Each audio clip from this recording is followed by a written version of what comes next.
We're now in part 6 of my respectful rebuttal of Richard Gage's video, Blueprint for Truth.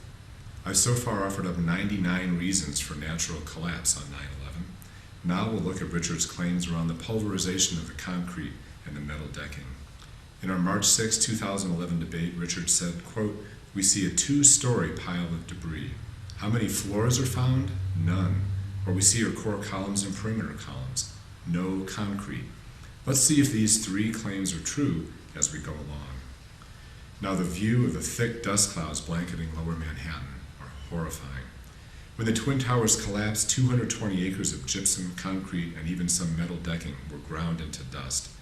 Richard says, quote, "It takes an incredible amount of heat to create these clouds. That a simple collapse of these buildings would not have enough energy to pulverize so much building into dust. If he is right, then that deserves a serious look. For the first several floors, most of the dust that was ejected was from gypsum wallboard. The concrete kept getting smashed, ground up, and only gradually pulverized, and was ejected further down once it was finally crushed into fine dust. The 3 or 4 inch layers of concrete were no match for the tremendous gravitational energy of the collapsing buildings. Finally, even some of the steel itself became pulverized. Every physicist and engineer I have read or talked to except 9/11 activists like Gordon Ross and Jim Hoffman insists there was plenty of energy to gradually pulverize 3 to 4 inches of concrete. Richard Gage asserts, quote, "The available gravitational potential in the whole building is about 110,000 kilowatt hours. That's the weight of the building times its height above the ground. But the expansion of that cloud has been calculated to require 10 times that energy and heat, which produces the expansion. The energy doesn't add up for the collapse plus pulverization and ejection." Is this true? The gravitational potential of one of the Twin Towers was indeed around 110,000 kilowatt hours. What does that mean? That's the equivalent to the explosive energy of 98 tons of TNT. Now a small W-48 nuclear weapon is 72 tons. Richard Gage's dust calculations come from a 2004 paper by Jim Hoffman, where Hoffman calculated the energy required for the dust cloud to expand to the size it attained shortly after the collapse, which he assumes cannot have been done with the dust mixing with the air. So he says the initial expansion of the dust cloud must have been due to either A, thermal expansion of the air, or B, expansion of the cloud by steam boiled by collapse energy. Since the dust cloud shortly after the collapse occupied 3.4 times the volume of the tower, he claims the expansion of the dust cloud required an excess of 1 million kilowatt hours, which must have come from the explosives or incendiaries. The amount of explosives required is about 1,000 tons of thermite, and believe me, a blast that big would not have made the tops fall. They would have gone way up into the sky. That dust cloud would have been over 1,300 degrees, roasting anyone in it to death. If the expansion were due to steam, this requires over 2 million liters of water to have been boiled off during the collapse. In 2004, Hoffman said he was working on a revised version of the paper to address these problems, but as of 2011, he has not yet produced it. To pulverize almost all the concrete, we would need explosives covering every inch of the building. Why would they do that? Right after the collapse, rescue crews walked on cool surfaces. 4,000-degree nanothermites on top and on every 2 or 3 floors are inconsistent with this fact. Richard Gage asserts that, quote, "There's hardly any macroscopic pieces of concrete, but this picture shows the debris pile was covered with concrete, originally from lower floors, which didn't have time in the collapse to be fully pulverized. The sandy surface is larger particles of concrete not yet pulverized because they came from lower floors." Richard asserts that the pulverizing nanothermitic destruction of the towers was so complete that there are no pancaked floors to be found anywhere. What about those floors, those pancakes? If this was a pancake collapse, we're looking for some pancakes down there. How many floors do we find at the bottom? Not 50, not 10, not even 1.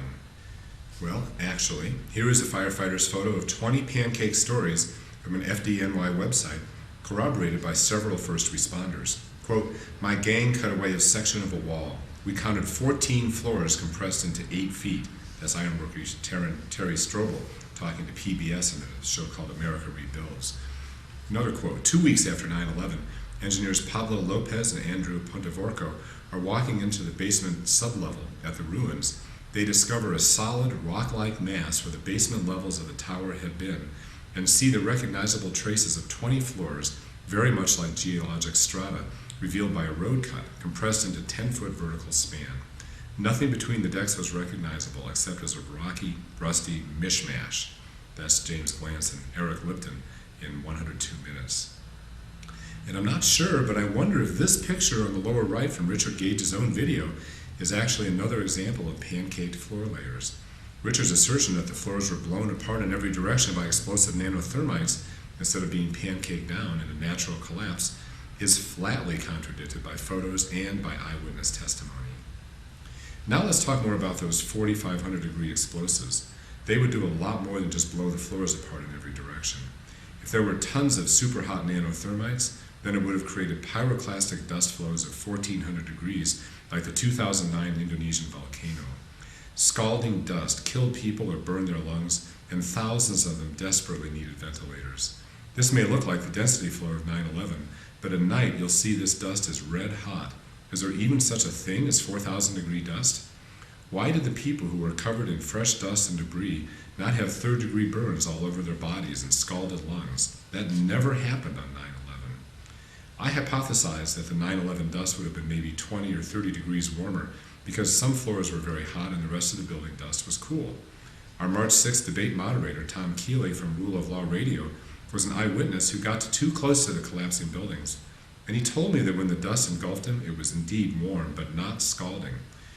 Even those guys who were right in closer than Tom had a horrible dusting, but the guys in this picture came out without burns or scalded lungs either. If 4,500 degree thermitic explosions were used to pulverize almost every inch of concrete in the building, then how can Richard explain the millions of sheets of unburned paper flying from tens of thousands of filing cabinets, even into the night when paper burns at 451 degrees and 4,500 degree nanothermites supposedly blasted apart almost 100% of the concrete? If the steel were torn apart by nanothermites, then why are the flying beams all gray-colored? Wouldn't they be red or even white hot on the edges, where a second below they were heated to up to 4,000 degrees? If those clean diagonal cuts on some of the debris left behind in the rubble after the collapse were nanothermitic cuts, then why aren't these diagonal cuts visible in the pictures of the flying steel beams taken during the collapse? Richard Gage brings an impressive array of eyewitnesses to his presentation, and we'll take a look at these next.